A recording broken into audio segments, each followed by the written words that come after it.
عامر میر صاحب، ظاہر ہے دونوں طرف سے کانفیڈنس کا اظہار کیا جا رہا ہے. وزیر اعظم نے تو کہا تھا صادق سنجرانی صاحب کو کہ آپ نے گھبرانا بالکل نہیں ہے. کیا توقع کی جا سکتی ہے، کیونکہ نمبرز تو نہیں ہے حکومت کے پاس، مگر اگر یہ خفیہ ووٹنگ ہوگی، خفیہ بیلٹنگ ہوگی، تو صادق سنجرانی صاحب کے بارے میں حکومت کہتی ہے کہ اپوزیشن کے رہنما نہیں چاہتے کہ ان کو ہٹائیں، وہ خوش ہیں ان سے، تو کچھ اپسیٹ ہو سکتا ہے؟ دیکھیں شاہزیب صاحب، اس میں تو کوئی شک نہیں ہے کہ جو چیئرمین سینٹ ہیں صادق سنجرانی صاحب، وہ حکومت کے ساتھ ساتھ اپوزیشن کے سینیٹرز میں بہت مقبول رہے ہیں، ان کا بڑا احترام کیا جاتا ہے. اور مسلم لیگ نون کے بہت سے جو ہاک قسم کے جو سینیٹرز ہیں، جو بہت ہارڈ لائن لیتے ہیں بہت سے ایشوز پہ، ان کو میں اکثر صادق سنجرانی صاحب کے پاس دیکھتا ہوں. تو مجھے بڑی حیرانی ہوتی ہے کہ اتنے ہارڈ لائن لینے والے جو سینیٹرز ہیں وہ صادق سنجرانی صاحب کے پاس بیٹھے ان کے ساتھ گپے لگا رہے ہوتے ہیں. اس کی وجہ یہ ہے کہ صادق سنجرانی صاحب نے نہ صرف ہاؤس کو بڑے اچھے طریقے سے چلایا ہمیشہ، بلکہ وہ جو دیگر معاملات ہوتے ہیں، اسٹینڈنگ کمیٹیاں ہیں اور جو ایشوز ہوتے ہیں، اس میں وہ بڑے انصاف سے کام لیتے ہیں اور سب کو ساتھ لے کے چلتے ہیں. لیکن دوسری طرف یہ بھی ایک حقیقت ہے کہ ہر پارٹی کا جو سینیٹر ہے وہ اپنی پارٹی کا جو ڈسپلن ہے، پارٹی کی قیادت کا جو فیصلہ ہے، وہ اس کا پابند ہے. تو میں ایسے بہت سے سینیٹرز کو جانتا ہوں جن کا تعلق مسلم لیگ نون کے ساتھ ہے، جن کا تعلق پاکستان پیپلز پارٹی کے ساتھ ہے، اور جماعتوں کے ساتھ ہے، اپوزیشن جماعتوں کے ساتھ ہے. ذاتی طور پہ ابھی بھی آج دوپہر تک بھی وہ صادق سنجرانی صاحب ہی کے پاس بیٹھے ہوئے تھے، انہی کے ساتھ کھانا بھی کھایا، لیکن ساتھ ہی ساتھ انہوں نے یہ بھی کہا کہ ووٹ ہم آپ کے خلاف دیں گے. اور مائنڈڈ کے اس میں دلاور خان صاحب بھی شامل ہیں، اور دلاور خان صاحب کا پہلے نام آیا تھا، وہ مسلم لیگ نون کے سینیٹر ہیں کہ جی شاید وہ ان کو صادق سنجرانی صاحب کو ووٹ دیں گے. لیکن دلاور خان صاحب بہت پرانے مسلم لیگی ورکر بھی ہیں اور سینیٹر بھی ہیں، وہ ووٹ وہیں پہ دیں گے جہاں ان کی پارٹی کہہ رہی ہے. تو اس لیے میں یہ سمجھتا ہوں کہ صادق سنجرانی صاحب کا احترام اپنی جگہ پہ ہیں، دوستیاں اپنی جگہ پہ ہیں. لیکن اس میں آپ نے دیکھا کہ کل حاصل بدنجو صاحب نے بھی کھلم کھلا یہ کہا کہ ان کے بھی بہت اچھے تعلقات ہیں صادق سنجرانی صاحب کے ساتھ. انہوں نے یہ بھی کہا کہ کوئی ہارس ٹریڈنگ بھی نہیں ہو رہی. اور کچھ سینیٹرز جو ہیں اپوزیشن کے، انہوں نے ہمیں یہ بھی بتایا کہ کوئی پریشر بھی نہیں ہے ان پہ. پہلے ہوتا تھا پریشر آتا تھا، تو پریشر بھی نہیں ہے. تو اس وقت کوشش جو ہے وہ صرف کی جا رہی ہے حکومت کے کچھ لوگوں کی طرف سے، وزیر اعلیٰ بلوچستان کی طرف سے، صادق سنجرانی صاحب کی طرف سے، کہ پیار محبت سے، منت سماجت سے اپوزیشن کے ووٹ حاصل کرنے کی کوشش کی جائے. امید ان کی یہ ہے کہ کیونکہ سیکرٹ بیلٹنگ ہوگی تو شاید ووٹ مل جائیں. لیکن لگ یہ رہا ہے کیونکہ اب تمام جو اپوزیشن پارٹیاں ہیں ان کی جو لیڈرشپ ہے، اس نے اپنے سینیٹرز کے ساتھ ایک دفعہ نہیں، دو دفعہ نہیں، 3-4 دفعہ جو ہے وہ ان کے ساتھ بات چیت کی ہے، ان سے یقین دہانیاں حاصل کی ہیں. کل شہباز شریف صاحب جو ہیں، جب سینٹ کا اجلاس شروع ہوگا تو جو آخری کل جو برنچ ہوگا وہ شہباز شریف صاحب کی طرف سے ہوگا، تمام سینیٹرز وہاں سے وہ اکٹھے جائیں گے سینٹ کے اجلاس میں. تو لگ یہ رہا ہے کہ صادق سنجرانی صاحب سے کسی کو کوئی شکایت نہیں ہے، ان کے خلاف کوئی چارج شیٹ موجود نہیں ہے. لیکن کیونکہ ان کا تعلق حکمران اتحاد کے ساتھ ہے تو اپوزیشن جو ہے وہ ان کو ڈی سیٹ کرنے میں ہو سکتا ہے کامیاب ہو جائے. لیکن یہ مجھے لگ رہا ہے کہ جو حاصل بدنجو صاحب ہیں، ہو سکتا ہے کہ ان کو زیادہ ووٹ ملیں کل، اور سلیم آنڈی والا صاحب کو کچھ 1-2 ووٹ کم ملیں، کیونکہ ایسا پچھلے الیکشن میں بھی یہ اس طرح ہی ہوا تھا. تو ہم یہ کہہ سکتے ہیں کہ کل صادق سنجرانی صاحب جو ہیں وہ اپنی قاتل مسکراہٹ کے باوجود، اپنی اپوزیشن میں اپنی مقبولیت کے باوجود، اپوزیشن پارٹیوں کی جو لیڈرشپ ہے اس نے جو اپنے سینیٹرز کو اپنے ڈسپلن میں باندھ دیا ہے، تو اس کی وجہ سے شاید وہ اپنی سیٹ لوز کر جائیں. اب ساتھ میں کیونکہ اپوزیشن اب یہ امپریشن دے رہی ہے کہ صادق سنجرانی پہلا ٹارگٹ ہے اور پھر حکومت دوسرا ٹارگٹ ہے. یہ کہہ چکی پیپلز پارٹی کے رہنما قاہرہ صاحب نے کہہ دیا تھا کہ اس کے بعد حکومت گرائیں گے. مولانا فضل الرحمان اکتوبر میں نکلنے کا کہہ رہے ہیں اور حکومت کو گرانے کا کہہ رہے ہیں، باقاعدہ طور پر ملین مارچ کا کہہ رہے ہیں. پیپلز پارٹی اشارہ دے رہی ہے کہ ان کا ساتھ دے گی. آپ کو لگتا ہے کہ ایسا ہو سکتا ہے کہ حکومت کے لیے صادق سنجرانی کے جانے کے بعد کوئی خطرہ ہو اگر وہ جاتے ہیں، یا محض ایک علامتی بات ہے، اپوزیشن کے پاس کچھ دکھانے کو اور تھا نہیں، یوم سیاہ بھی منا لیا، سب کچھ کر لیا، تو ایک صادق سنجرانی صاحب کو ہٹا لیں گے، اس کے علاوہ حکومت کے لیے کوئی پریشانی کی بات ہے نہیں؟ آپ کو لگتا ہے کہ اپوزیشن کے پاس کوئی نہ کوئی لائے عمل ہے؟ دیکھیں، حکومت کو پریشان تو ضرور ہونا چاہیے، اس لیے کہ بظاہر تو چیئرمین سینٹ کہ ہٹ جانے سے حکومت کو کوئی فرق نہیں پڑتا اور عوام کی صحت پہ بھی کوئی اثر نہیں پڑتا، لیکن یہ ہماری پارلیمنٹ کا ایوان بالا ہے، اور اگر ایوان بالا میں اپوزیشن کا چیئرمین آ جاتا ہے تو اس کے بعد پھر جو لیجسلیشن ہے اس میں حکومت کو پرابلم ہو سکتی ہے۔ لیکن اس سلسلے میں نے یہ دیکھا ہے کہ اپوزیشن جماعتوں کی جو لیڈرشپ ہے اس میں یہ انڈرسٹینڈنگ موجود ہے کہ ہم نے بلا وجہ مخالفت برائے مخالفت کے رویے کے تحت لیجسلیشن کو بلاک نہیں کرنا۔ ہاں، جہاں پہ ہمیں مخالفت کرنی پڑے گی وہاں پہ ہم ضرور کریں گے، لیکن اگر کل چیئرمین سینٹ صادق سنجرانی صاحب تبدیل ہو جاتے ہیں، ان کی جگہ پہ آ جاتے ہیں حاصل بدنجو صاحب، اور اس میں اگر حکومت کی جو ایک قومی اسمبلی میں اتحادی جماعت ہے بی این پی مینگل، تو کل اگر بی این پی مینگل کے ایک سینیٹر ڈاکٹر جہانزیب جمال دینی صاحب جو ہیں وہ صادق سنجرانی صاحب کی بجائے اگر وہ حاصل بدنجو صاحب کو اگر ووٹ دے دیتے ہیں تو پھر میرا خیال ہے کہ حکومت کو کچھ گھبرانا چاہیے اور اپنی جو دوبارہ صف بندی ہے اس پر نظر ثانی کرنی چاہیے، بی این پی مینگل کے تحفظات دور کرنے کی کوشش کرنی چاہیے، کیونکہ شاہ زیب صاحب بی این پی مینگل جو ہے وہ قومی اسمبلی میں تو اس نے عمران خان صاحب کو ووٹ دیا ہے، لیکن بلوچستان میں بی این پی مینگل جو ہے وہ مولانا فضل الرحمان صاحب کی جے یو آئی کی اتحادی ہے۔ جے یو آئی جو ہے وہ بلوچستان میں اس کے پاس کافی ممبرز ہیں اور بی این پی مینگل کے پاس بھی کافی ممبرز ہیں، اور شاید اسی لیے ہم یہ سمجھتے ہیں اور بہت سی جو اپوزیشن جماعتوں کی لیڈرشپ ہے وہ بھی یہ سمجھتی ہے کہ چیئرمین سینٹ کے خلاف تحریک عدم اعتماد اگر کامیاب ہو جاتی ہے تو اس کے بعد اگلے مرحلے میں وہ بلوچستان میں تحریک عدم اعتماد لانے کی کوشش کریں گے، اور بلوچستان میں اگر جے یو آئی اور بی این پی مینگل اور دیگر جماعتیں مل کر چیف منسٹر کو ہٹانے میں کامیاب ہو جاتی ہیں تو اس کے بعد پھر عمران خان صاحب کے لیے قومی اسمبلی میں کافی مشکلات پیدا ہو جائیں گی، کیونکہ وہاں پہ جو بی این پی مینگل کے 4 ووٹ ہیں ان کی بڑی اہمیت ہے۔ بہت شکریہ۔ حامد میر صاحب کہہ رہے تھے کہ حکومت کو کہیں نہ کہیں اس سارے معاملے میں پریشان ہونا چاہیے۔ صادق سنجرانی صاحب اس وقت خطرے میں نظر آ رہے ہیں۔ پروگرام میں ایک بریک شامل کرتے ہیں۔ مریم نواز کی آج بھی نیب میں طلبی ہوئی، سوالات جوابات ہوئے، کیا جواب ان کی طرف سے دیے گئے، نیب کے ذرائع کیا کہتے ہیں، آپ کے سامنے معاملہ رکھیں گے ایک بریک کے بعد۔ نون لیگ کی نائب صدر مریم نواز اب ایک اور کیس میں نیب کا سامنا کر رہی ہیں جس میں الزام منی لانڈرنگ کا ہے۔ نیب کی طلبی پر مریم نواز آج نیب کے سامنے پیش ہوئیں۔ تقریباً 40 منٹ تک نیب نے مریم نواز سے پوچھ گچھ کی، جس کے بعد نیب نے مریم نواز کو دوبارہ 8 اگست کو طلب کر لیا ہے۔ نیب اس کیس میں مزید تحقیقات چاہتا ہے۔ اہم بات یہ ہے کہ اسی مہینے نیب نے مریم نواز کے خلاف جعلی ٹرسٹ ڈیڈ کے معاملے پر الگ سے ٹرائل کی درخواست دائر کی تھی جو عدالت نے مسترد کر دی تھی، جس کے بعد نیب نے ایک اور کیس کی تحقیقات کا آغاز کیا۔ 23 جولائی کو نیب نے نواز شریف کے مرحوم بھائی عباس شریف کے بیٹے یوسف شریف کو چودھری شوگر مل کیس میں طلب کیا تھا، ان سے جرح کی تھی اور ان سے اس کیس سے متعلق مزید دستاویزات کا مطالبہ کیا تھا، جبکہ انہیں بھیجے گئے طلبی کے نوٹسز میں نیب کی طرف سے چودھری شوگر مل کے تمام شیئر ہولڈرز کی تفصیلات فراہم کرنے کا بھی کہا گیا تھا۔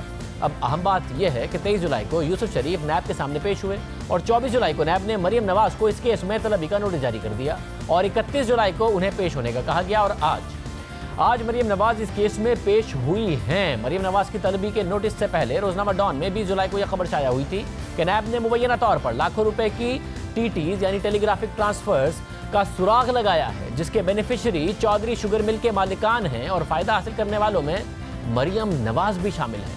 اب تک اس کیس کی تفصیلات سامنے نہیں آ سکی ہیں، البتہ خبریں یہ سامنے آ رہی ہیں کہ نیب کو فائنینشیل مانیٹرنگ یونٹ نے ایک رپورٹ دی جس میں کچھ مشتبہ TTs کی نشاندہی کی گئی جو دبئی سے چودھری شوگر ملز کو آئی تھی، اور نیب کے دعوے کے مطابق بعد میں وہ TTs مریم نواز کو منتقل ہوئی ہیں۔ یہ ابھی دعویٰ ہے جس کی تحقیقات ابھی ہونا باقی ہے۔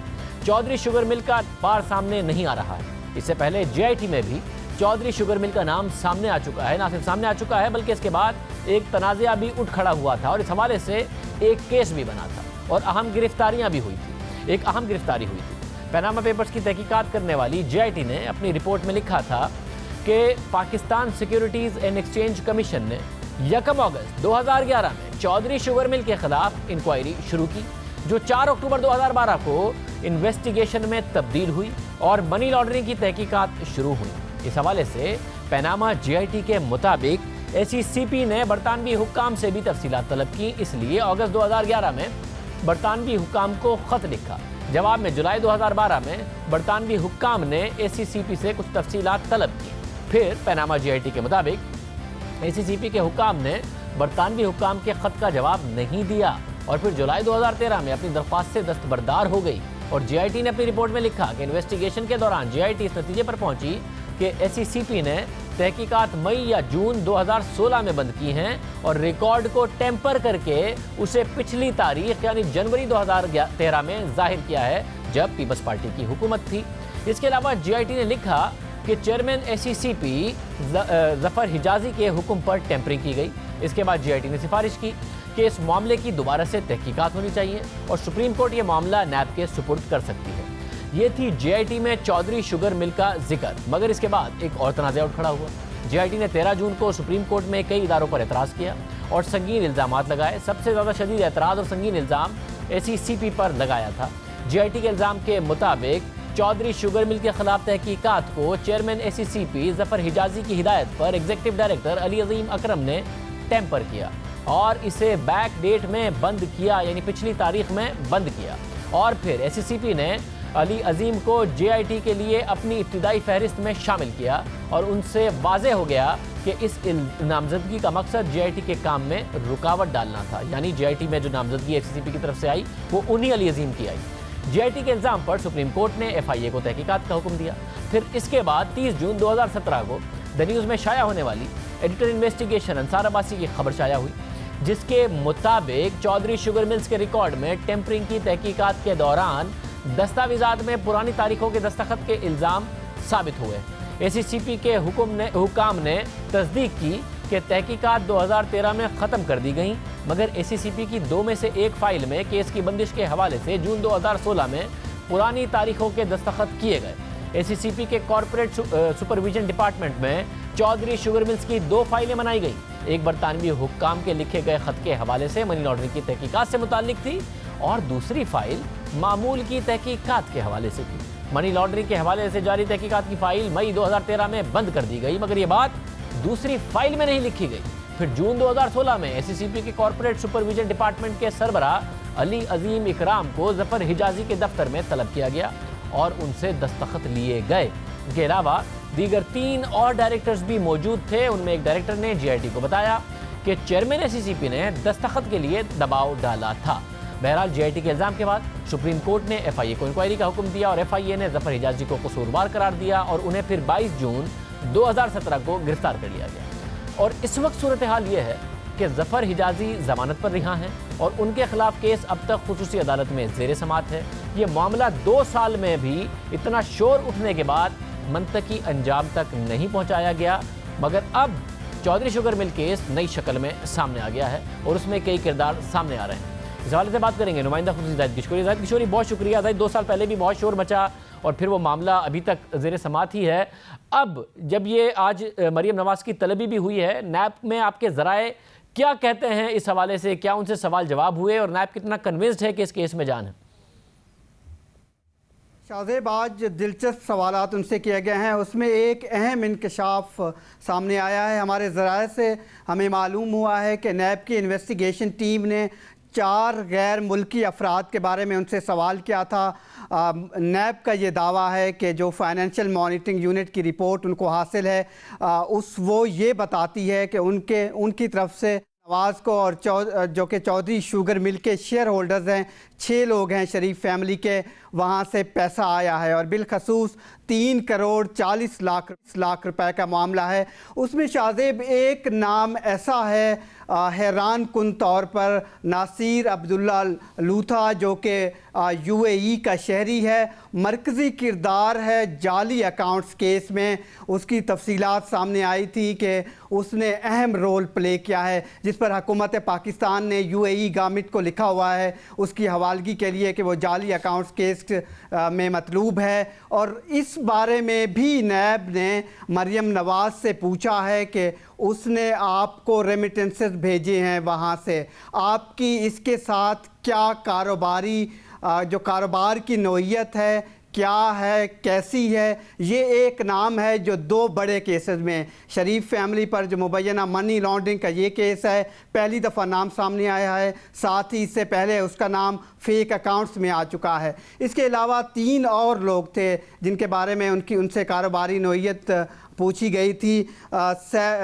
سعید سیف، یہ بھی یو اے ای کا شہری ہے، دوسرے شیخ زکا ہیں، یہ برطانوی شہری ہے، اور چوتھا جو کردار تھا ہانی احمد کا، یہ سعودی عرب کا شہری بتایا جاتا ہے۔ چاروں کے بارے میں پوچھا گیا تھا۔ ہمارے ذرائع یہ بتاتے ہیں کہ مریم نواز شریف نے ان چاروں سے کاروباری نوعیت کے بارے میں کہا ہے کہ مجھے کچھ معلوم نہیں ہے، میرا ان سے کوئی کاروباری ریلیشن شپ نہیں رہا، میں ان کو نہیں جانتی۔ اس کے علاوہ ان سے 2 اور مختلف نوعیت کے سوالات پوچھے گئے تھے کہ چودھری شوگر مل میں آپ کی جو شیئر ہولڈنگ ہے اس کی نوعیت کیا ہے، 1995 سے آپ کا شیئر ہے، آپ کی کاروباری نوعیت، اس کے بارے میں تفصیلات بتائیں۔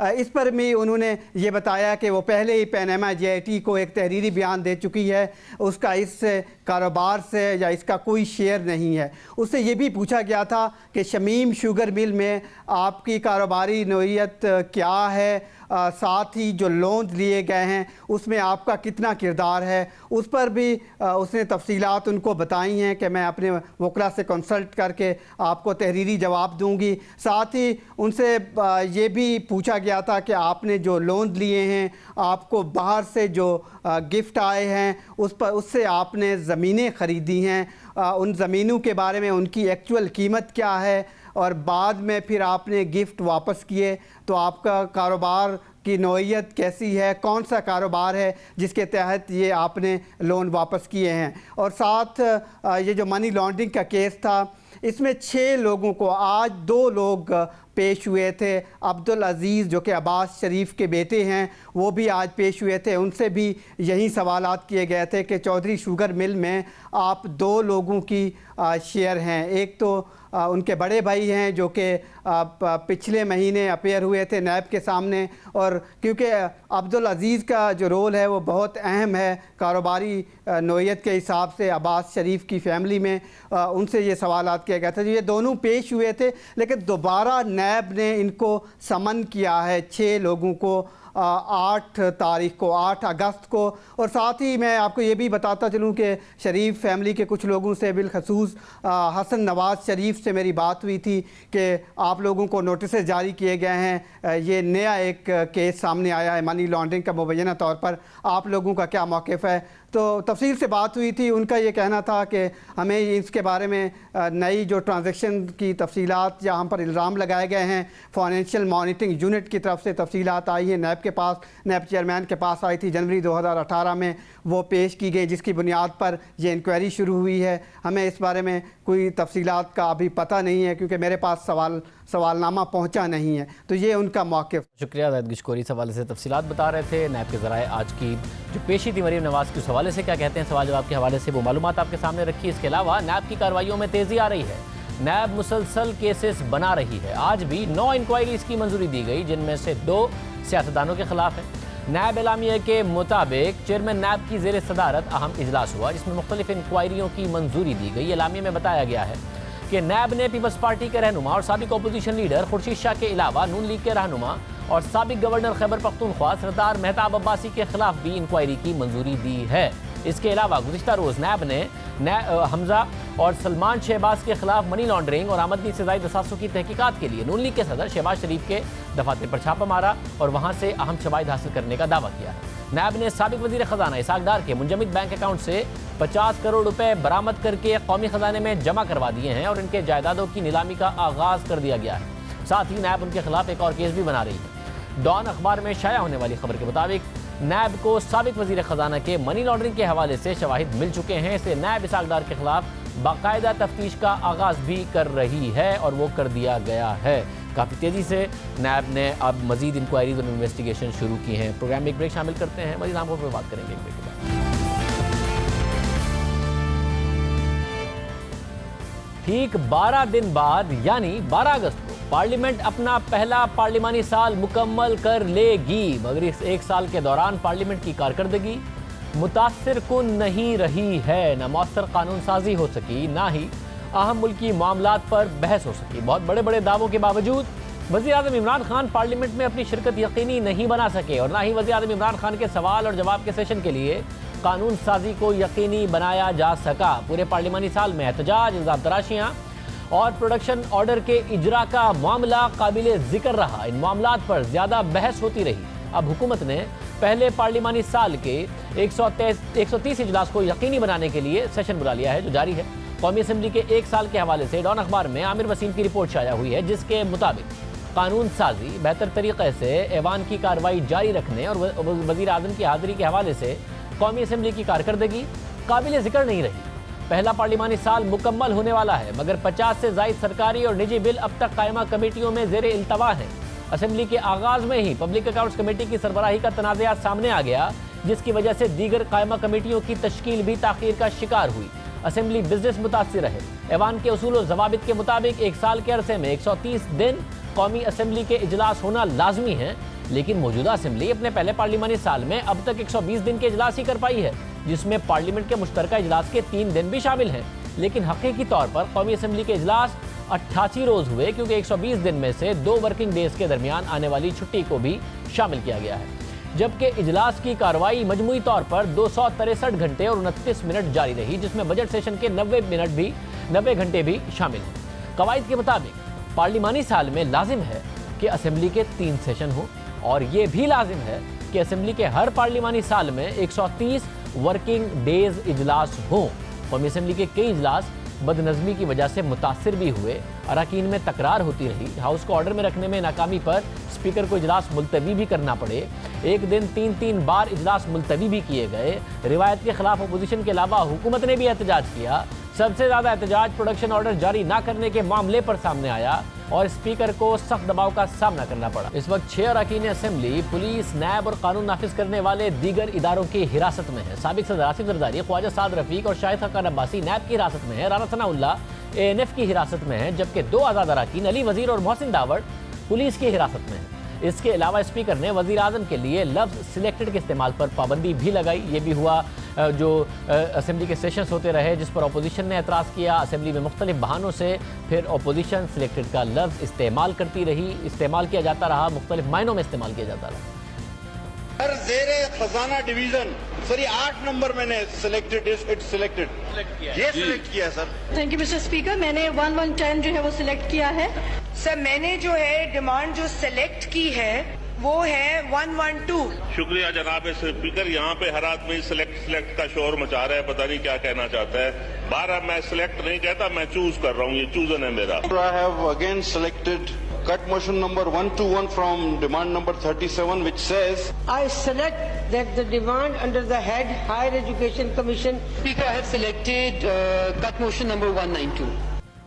رپورٹ کے مطابق ایک سال کے عرصے میں قومی اسمبلی کے 12 سیشنز میں صرف 10 بل منظور کیے گئے، جس میں فائنانس ایکٹ 2019 اور 2 ضمنی فائنانس بل بھی شامل ہیں، جبکہ 2 بل ایسے بھی شامل ہیں جن کا مقصد نئی قانون سازی کے بعد رسمی طور پر پرانے قوانین کو منسوخ کرنا تھا۔ اس میں 28ویں آئینی ترمیم بھی شامل ہے۔ اس ترمیم کے ذریعے قبائلی اضلاع سے قومی اسمبلی اور صوبائی اسمبلی کی نشستوں میں اضافہ کیا گیا۔ یہ بل 13 مئی کو آزاد رکن اسمبلی محسن داوڑ نے پیش کیا، مگر یہ بل سینٹ میں منظوری کے لیے زیر التوا ہے۔ قومی اسمبلی کی ویب سائٹ پر دستیاب معلومات کے مطابق قائمہ کمیٹیوں میں زیر التوا 56 بلز میں سے حکومت کے 15 جبکہ نجی اراکین کے 41 بلز شامل ہیں۔ اس لحاظ سے دیکھا جائے تو اس اسمبلی نے 2 منی بجٹ اور 1 بجٹ منظور کیا ہے۔ اس کے علاوہ کوئی مؤثر بل منظور نہیں ہو سکا۔ اس کے علاوہ اسپیکر نے سادگی مہم کے نام پر قائمہ کمیٹیوں کے اجلاس ملتوی کر دی اور رولنگ دی کہ جب اسمبلی کے اجلاس ہو رہے ہوں گے تب ہی قائمہ کمیٹی کے اجلاس بھی ہوں گے۔ اسپیکر نے اس رولنگ کی وجہ سادگی مہم کو قرار دیا، مگر اپوزیشن نے دعویٰ کیا کہ اسپیکر نے اپوزیشن کے اراکین اسمبلی کے پروڈکشن آرڈر جاری نہ کرنے کے لیے یہ رولنگ دی۔ سب سے اہم بات یہ ہے کہ پارلیمنٹ کے پہلے پارلیمانی سال میں وزیر اعظم عمران خان کی حاضری متاثر کن نہیں رہی، وہ بہت کم آئے اور جب آئے تو اکثر خطاب کیے بغیر ہی واپس چلے گئے۔ حالانکہ وزیر اعظم عمران خان نے اپنی پہلی تقریر میں اعلان کیا تھا کہ وہ باقاعدگی سے نہ صرف اجلاس میں شرکت کریں گے بلکہ اراکین کے سوالوں کے جواب بھی دیں گے۔ پارلیمنٹ کو امپاور کروں گا، خود ہر مہینے 2 دفعہ پرائم منسٹر کوسچن ٹائم میں یہاں کھڑا ہو کے لوگوں کا جواب دوں گا۔